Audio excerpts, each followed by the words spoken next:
Hi friends, नमस्कार. मी प्रेरणा तुमचं सर्वांचं माझ्या किचनमध्ये मनापासून स्वागत करत आहे. आजची आपली रेसिपी आहे निरफणसाची कापं. ही कापं खूप सुरेख लागतात आणि खमंग होतात. आपल्या कोकणामध्ये आणि गोव्या साईडला हे फणस भरपूर प्रमाणात अवेलेबल असतात. पावसाच्या सीझनमध्ये हे आम्ही भरपूर प्रमाणात करून खातो. खूप मस्त लागतात. ही रेसिपी आज मी तुमच्यासोबत शेअर करत आहे. या तर मग रेसिपीला सुरुवात करूया. ओळखलं का मंडळी, हा कुठचा फ्रूटचा आहे?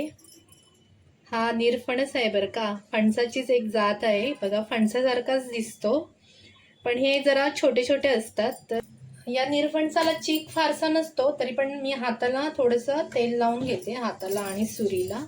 त्याच्यामुळे चीक आहे तो आपल्या हाताला चिकटणार नाही. तर आता मी तुम्हाला कापून दाखवते.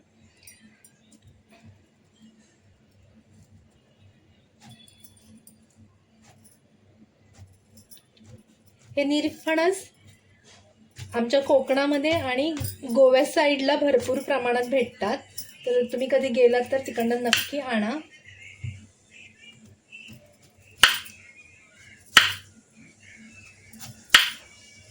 मी देठाकडचा भाग काढून घेते.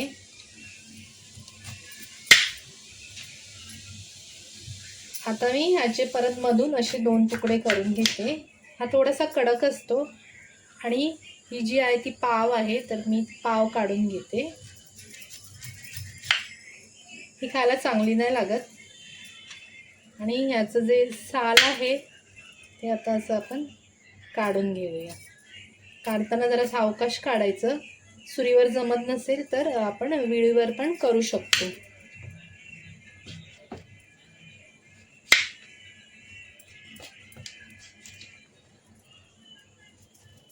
हे बघा,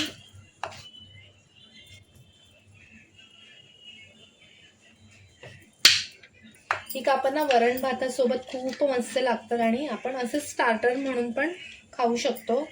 हे बघा, मी असं साल काढून घेतलंय आणि त्याची मधली पाव पण काढली. आता बाकी सर्वांचं मी हे काढून घेते. तर हे बघा, फणसाची मी आतली पाव आणि साल काढून घेतलंय. आता मी तुम्हाला याची कापं करून दाखवते. तर हे असं पकडायचं आणि अशी जास्त पण पातळ नाही, जास्त पण जाड नाही, थोडी अशी जाडसर कापं काढायची. हे बघा,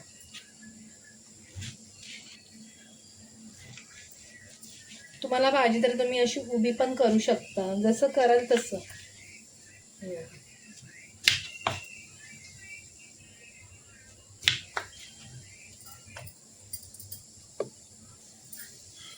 तर हे बघा, अशा प्रकारे मी मस्त काप बनवून घेतलेत. आता स्वच्छ पाणी घालून धुवून घेते.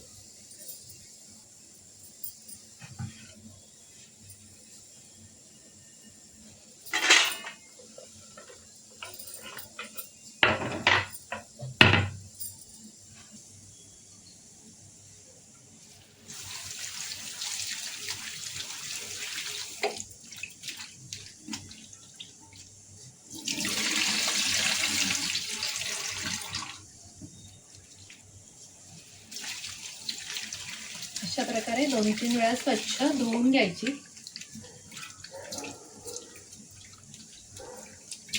थोडाफार असा यांना काळपटपणा येतो, जसं वांग्याला कसं येतो कापल्यावर तसंच. आता मी याच्यामध्ये 2 ते 2.5 चमचे मसाला घालून घेतलाय. मसाला आपला घरगुती आहे, जो आपण जेवणात वापरतो तो. त्यानंतर चवीपुरतं मीठ,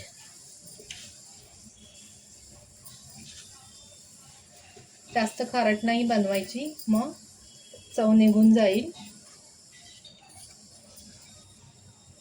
त्यानंतर 1 चमचा भरून हळद घातली.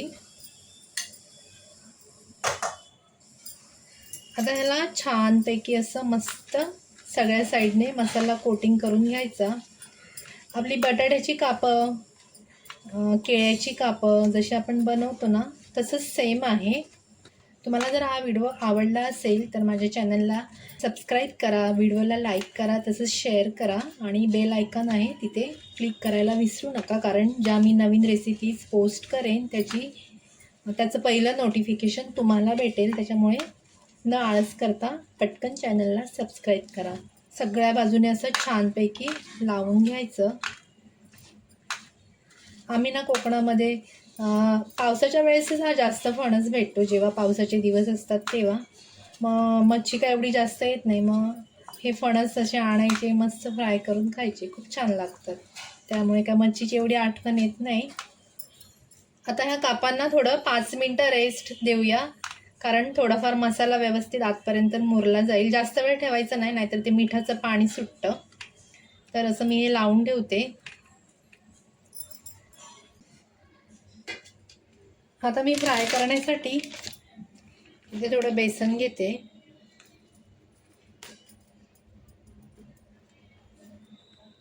एक 2 टेबलस्पून बेसन आहे. त्याच्यानंतर थोडं 2 ते 3 टेबलस्पून हे मी तांदळाचं पीठ घेते. आता हे मस्त मिक्स करून घ्यायचं दोन्ही. बेसनमध्ये ना थोड्या गाठी आहेत, तर गाठी त्या अशा थोड्या मोडून घ्यायच्या. बेसनमुळे निरफणसाच्या कापांना खूप मस्त चव येते आणि तांदळाच्या पिठामुळे कुरकुरीत होतात. तर आता या पिठामध्ये मी हे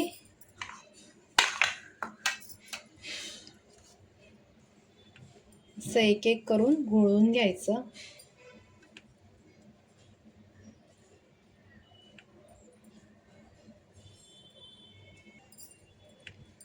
आता हे लावून झालंय. चला मग तळायला घेऊयात. इथे फ्राईंग पॅन मी गरम करायला ठेवलंय. त्याच्यामध्ये मी हे 2 ते 3 टेबलस्पून तेल घालून घेते. तेल गरम झालंय, तर मी आता ही कापं घालून घेते याच्यामध्ये.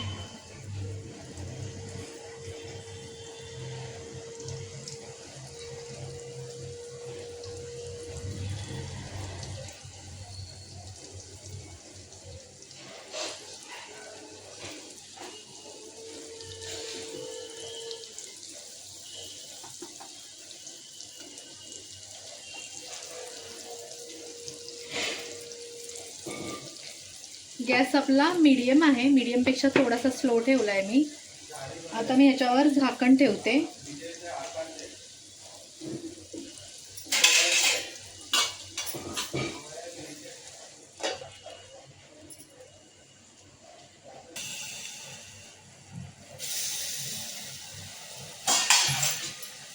कापं आता परतून घेऊयात.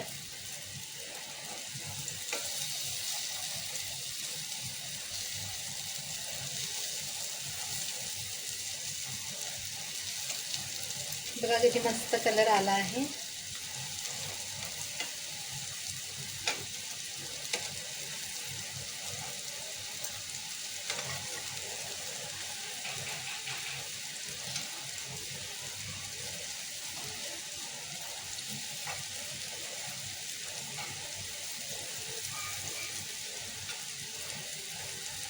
आता परतून घेतली तर परत आपण 1-2-3 मिनिटांसाठी झाकून ठेवायची.